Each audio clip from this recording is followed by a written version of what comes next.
The views and opinions expressed by the following program are those of the host, guest, and callers and are not necessarily those of this station or the Webster Rockhill Ministries, its management, or other host or underwriting sponsors. Programs presented on KWRH-LP are for educational and entertainment purposes only.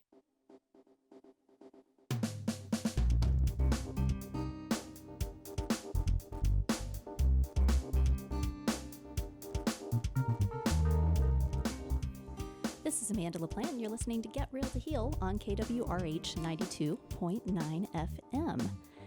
I am so excited to have in the chair across from me one of my favorite physicians, one of my favorite people, I think, in the world, Dr. Kaylea Boutwell, Lenarz. Welcome back to the show. Thank you so much. That mutual affection has pulled me closer and closer. So in the studio we are. I love it. I love it. So more on that in a moment. But so Dr. Boutwell is with Katalyst Pain Management and Restorative Treatment Center in St. Louis, Missouri. She's a graduate of St. Louis University School of Medicine and completed her specialty fellowship at the world-renowned Cleveland Clinic. She has completed 4 board certifications, including anesthesiology and pain medicine. She's a multi-year St. Louis Magazine's peer-chosen top docs. And she is the president of Missouri Society for Interventional Pain Physicians, 2016 to the present. And she has received the Rising Star Award from the American Society for Interventional Pain Physicians, 2018. So to say that this is an accomplished woman sitting across from me would be a very big understatement. And she has recently, here in the last couple of years, added integrative and functional medicine to her many tools. And I'm so excited to have a conversation with you about this today. Thank you. Me too. Thank you so much for inviting me. Yeah, absolutely. And I might as well just, I can't wait to say, I get to work with her. Yeah. We're working together now. I am so over the moon about this. I can't believe it. I got to go into the office yesterday and we saw a patient together and it was just like, it's like a dream come true. I'm so excited. Well, I appreciate you saying that because I think, being this excited about something that's this big is actually a rare opportunity. I think it's even more rare for it to be so reciprocated, so in line with what we're thinking and what our goals, and for a partnership to come together that's around that type of affinity for what we do, both personally and also professionally, and offer that to other people. So I'm just happy to know that I'm not the only one up there feeling that way. It's terrific. It's amazing. And so, okay, I want to talk. We've got so many things that I want to talk about today with you. I'm so excited. So starting with, you are a specialist in pain management and treatment, right? And, I know that you're an athlete, you're a mom, you're a very driven professional. How do those facets of your personality and yourself affect how you interact with and treat your patients? Well, thank you for all of that. An athlete, that may be a little bit of an oversight. Well, I mean, you are a 5-time equestrian national champion. Is that not true? Yes. Okay. Is that not true? Athlete, check. Yes, Judge LaPlante, that is true. Guilty as charged. And we still do enjoy equestrian sports and other things too. And my Peloton is the little love of my life at the moment, other than the kids, to speak to the mothering part and the physician part. As far as how it affects the way I practice medicine, it was what actually caused a complete, not just an inflection point, like a change in the road. It was a complete 180 to 360 from where I was before. Although I still embrace everything that I really loved about what was in the toolbox before making the change, I actually had to build an entirely new practice from the ground up for it to really, really feel from the floor to the ceiling, like what I was trying to build. The energy that needed to be there, even the artwork in the office, which you've seen now, represents both a scientific rigor all the way to a playfulness, a levity that I find really helps engage patients and let them know that we see them for exactly who they are and love whatever challenge they bring to us. And we tell the patients, for example, you are not a problem patient. You are a success waiting to happen. We just have to figure out what your goals are, what your problems are, and then we, grab the tools that match that. And I love what you opened with, which is that tool kit is getting bigger and bigger and bigger. And even though we're so particular about what we source to put in that toolkit, there are still so many great tools in there and more great tools all the time. It just takes a curiosity and a commitment to the benefit of the patients, and we're living our brand, you too, which is how this partnership has formed, and realizing what it is that helps us, helps them, and the more powerful and pleasant even, what a great experience we can create, the bigger of an opportunity we have to impact them on a deeper level. So without getting into the kind of the science of, how does it change what we do, it has deepened the science, 10 miles deep, but it's also changed sort of the flavor with which we approach those patients. And I describe it a lot of times as if we were in a sound studio like this one. And the whole idea is to be pleasant to the ear in a way, right? So you talk to a patient about, how do you want the song of your life to sound? And then looking at this, equalizer board, where it's got the bass and the treble and, the volumes. And really, it's just playing with all of it until you get a sound that's so resonant for that patient. And again, the song of their life, maybe for the first time ever, sounds so in alignment with their vibration. And not to get too woo-woo, we talk about that too, right? But just on that level, to make sure that whatever was dissonant, whatever just didn't sound right, or like, eliminating that, and then even going beyond something that you can listen to as elevator music, right? To instead being something that you love listening, again, to the sound of your own life. Oh, I love it. I love it. You know what? I'm not even going to ask questions. Just keep talking. Just talk. I just want to listen. No, it's great. Well, and I wish my husband felt that way. Well, I mean, all of our husbands, I'm sure. Yeah. You're speaking to me. Okay. Well, okay. So I want to go back. You said, we live our message, right? Yes. And you have lived through a very painful, literally, experience that took you, as you said, from 60 to 0. Yeah, 600 to 0, if I'm going to be, really if honest? I'm really going to own it. Yeah, absolutely. I mean, I went from being in the best shape of my life at 32 years old. That was even pre-babies, pre-marriage, pre-everything. So pretty much what I thought about in the world, what I cared about in the world, were my patients and probably my physical. I would like to say my physical well-being, but in retrospect, I can't say that honestly. I was doing what I thought I needed to do to be fit, to feel fit, a lot like overtraining, working out too hard, probably taking every shortcut I could find to remaining at the weight or the body composition that I wanted to be. Not that I wasn't putting in the work, I just don't think that I was putting in the intellectual aspect of that, having really done my research about what really was right for my body.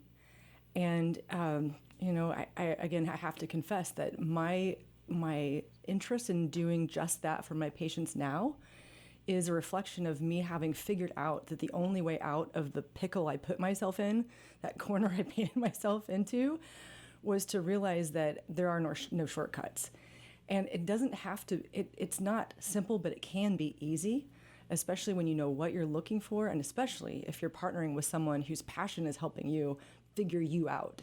So that's, I think, has been the evolution, and what Katalyst and even our team members have been selected to cast our crew. Yeah. Okay. And I want to ask, so, on your website, there is a quote, and it says, "Your body should feel like a blessing, not a burden." Right. When you were down in that moment, right, and you were dealing with that extraordinary pain and trying to figure your way through this, was there a moment when you felt that way? Not only did I feel like my body was a burden, I got to the point that I see in the eyes and in the physiology and the bodies of my patients where they wonder if this is how it's always going to be. Not just how bad is it now, it's how unpredictable is this going to be? Is this only going to get worse? Is this my life forever? And that is something that, even though I had struggled with back pain from junior high through college, medical school, I would always have episodes. Everybody knew that I had a bad back, but it would be horses and then not, and then working out and then not. And I would always kind of come back around to feeling like I was strong enough to do what I wanted to do. And so I never lost faith that I was going to be able to get back into that lane. But 2011 was the year when I really had to wonder, is this it? Is this when that thing has happened that can't be undone? Is this when I have to have the surgery that can never a part of my history again? And that's what I see in the eyes of the patient so often too. So most certainly, yes, you get to the point where you just all of a sudden you wonder if you're really going to have to reframe the boundaries of your future life forever. And my goal when I talk about gaining power over pain, where I want to be your trusted source for the power to pop, to have that power over pain.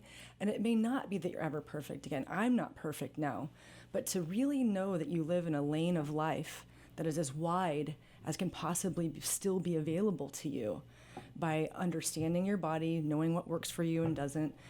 We'll probably talk a little bit later, I think, about kind of a test, don't guess way of doing things that just creates the straightest path. Because if you're struggling with pain, your energy is already preoccupied with running those programs. And I talk to my patients about, pain is like a program on your phone. So let's say that you loaded an app on your phone, and ever since you loaded it, it's been nothing but a problem. And so you don't use it anymore, but you also can't get it off your phone. And so it drains your battery, right? You're having to recharge all the time. And then your phone is also never able to fully charge up.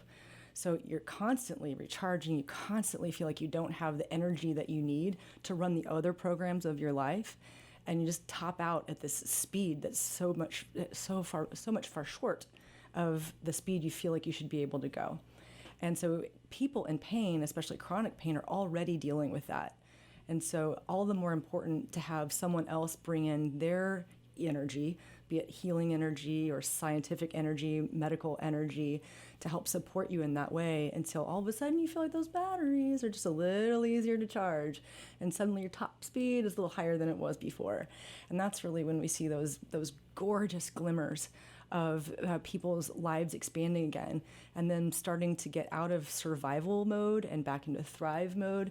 They start coming in far less concerned about how to get from the car to their seat at work. And now they're, talking about the kind of, even if they're still taking a cushion to sit on the bleachers to watch their, grandkids, play the game, they're there. And even that's the next step. So, being functionally focused for us has led to a lens that we look through that thinks of those things as successes and building on those. When was the moment in your practice that you knew that you wanted to go more functional or integrative with this approach? The moment where I might have been brave, but I could have also been brain dead. Yeah, sure. Yeah. It's a thin line.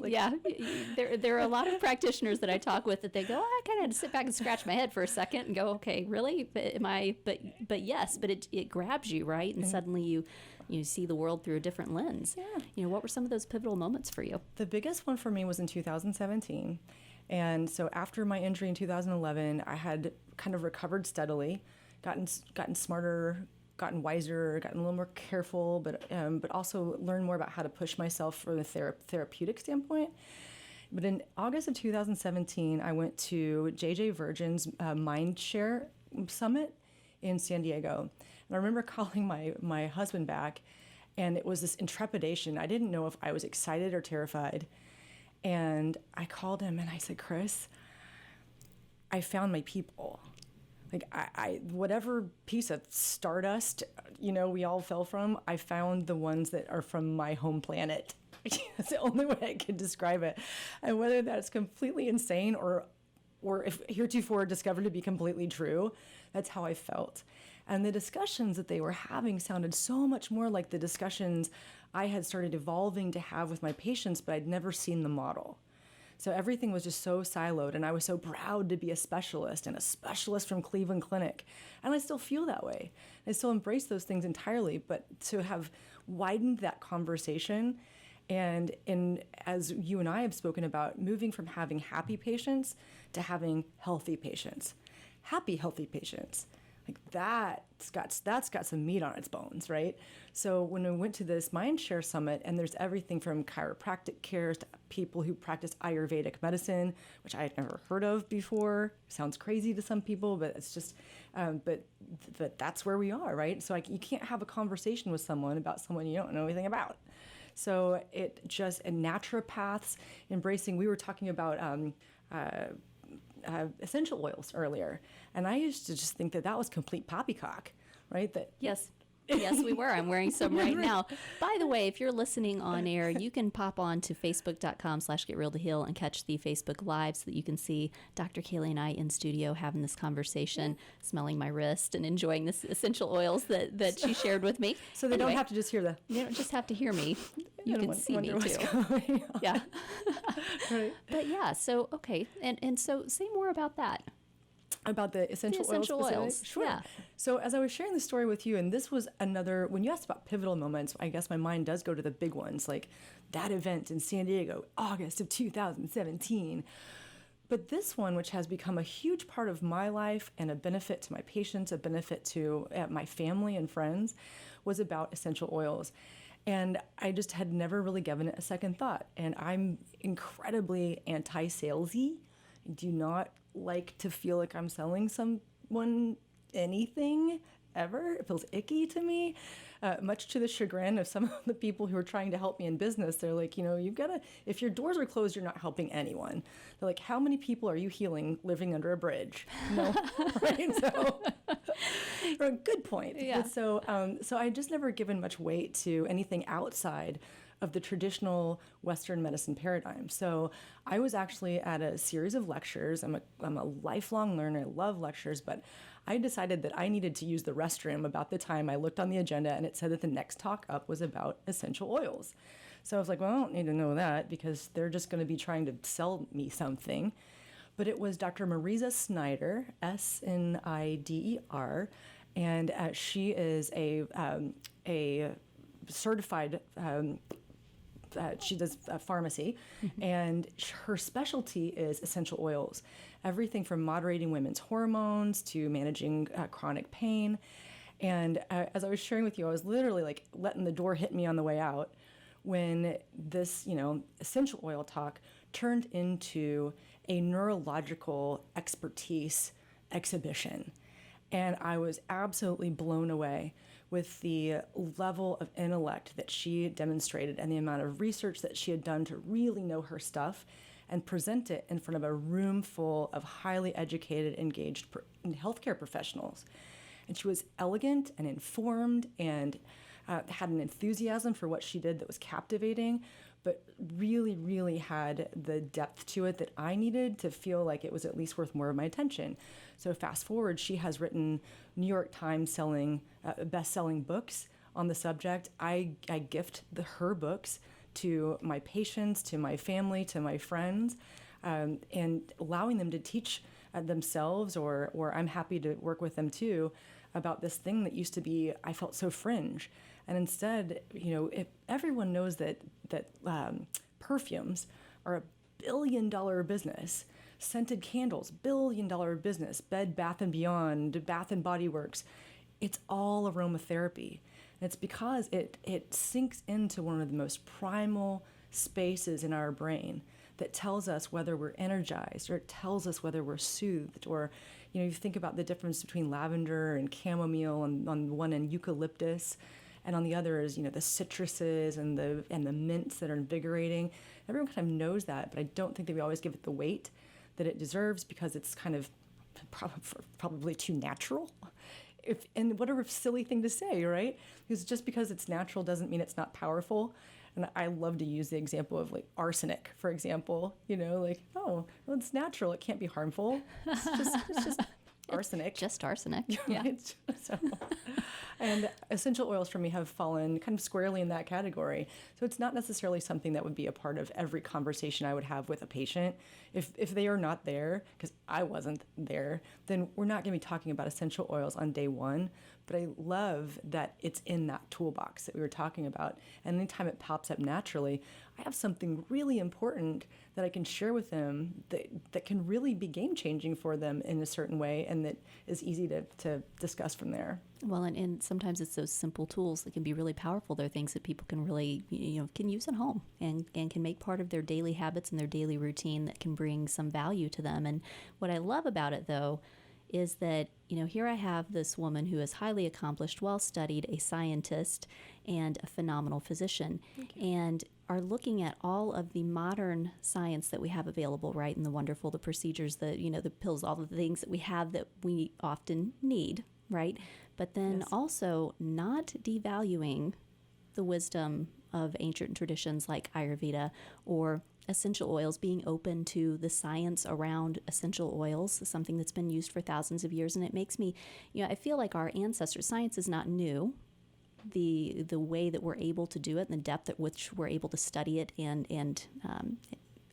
use and apply it, and you can articulate this, I'm sure, better than I can, is different. But, many traditions have been around for a long time, finding ways to help people in meaningful ways with much simpler modalities. And it's good to be open to those as well, I feel. Absolutely right. And I appreciate your placing value on that too. I think that one of the traps we've kind of fallen into is sort of this like mechanistic way of looking at things. And if you can't see it, you can't feel it, you can't, quote, prove it, then it's not real. But what has happened time and time again, and to your point, nothing about science is new. It's only discovery that's new. Well put. So it's just finally understanding what was the magnetic part of that? What was the chemical thing that was happening there? What was the light infused initiation, the catalyst, right, for that chemistry equation? And until we understood it, we didn't know why the sky was blue, or we didn't know why it rained when it did. And, and I kind of still love the ceremony of, a rain dance or, people believing in things and manifesting them. Because I think there's some value in those things too. But exactly right. Needing something to be provable in one way doesn't mean that it is or is not real. You're talking about being woo-woo, and I'm not super woo-woo, at least I don't think I am. Well, and as we said before, though, there's woo-woo and then there's woo-hoo. And, if something works for someone, then who am I to poo-poo the woo-woo, this is getting bigger. If it's woo-hoo for them, This poem is getting longer. I know. I feel very Seussian right now. I'll digress.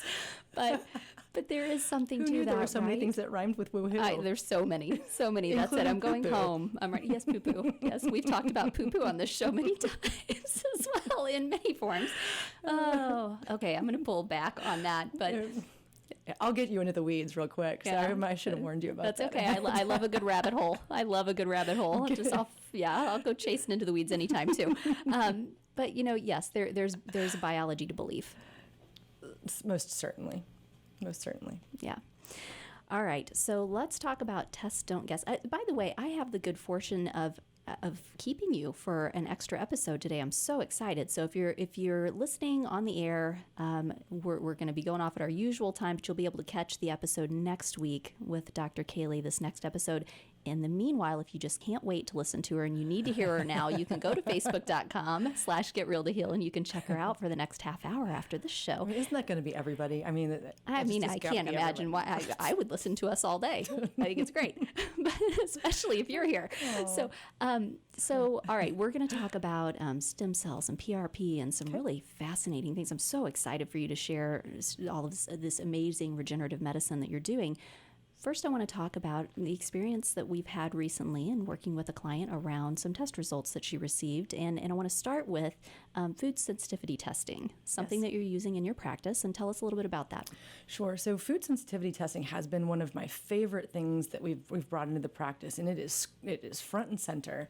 The reason we do that, you use the words that I like too, is test, don't guess. So things like the elimination diet have been incredibly valuable for patients in figuring out what I call your secret kryptonite. So discovering that something doesn't work for you that one would not have normally expected. So, they're very common allergens, and even JJ Virgin, whom I spoke about earlier, has the 7 most common. It's called the Virgin Diet, where you eliminate the 7 most common food allergens. That's corn, soy, wheat, dairy, peanuts, sugar and substitutes, and eggs. And so while that's really a great and easy way to eliminate the most common of things, for example, when I tested Don't Guessed, I discovered that I'm actually fine with all of those except egg whites. So literally all of it, but not even a specific part of one. And although I appreciate the elimination diet, and that's really a great place to start because it's 7 things, and if you know where they are or you know where they're hidden, you can do a pretty good job of eliminating them. And even whatever proportion of your bloating bowel discomfort, lack of energy, brain fog resolves with having done that, already tells you that you've moved the needle in the right direction. So we'll take it. The problem with elimination diets is several-fold, though. The first is that none of us eat things in isolation. I mean, I'm not going to eat 3 days worth of nothing but green beans from the south side of the hill that was only raised in winter in South Dakota to discover that, that soil quality was right for me, that there was no glyphosates, and then after those 3 days, I'm going to have 3 days of, you get the point, right? And no one does that. And then the other problem is that even if we're eating things and we're being really, really careful, many times the actual symptoms of a food intolerance don't manifest until 24 to 48 to 72 hours afterwards.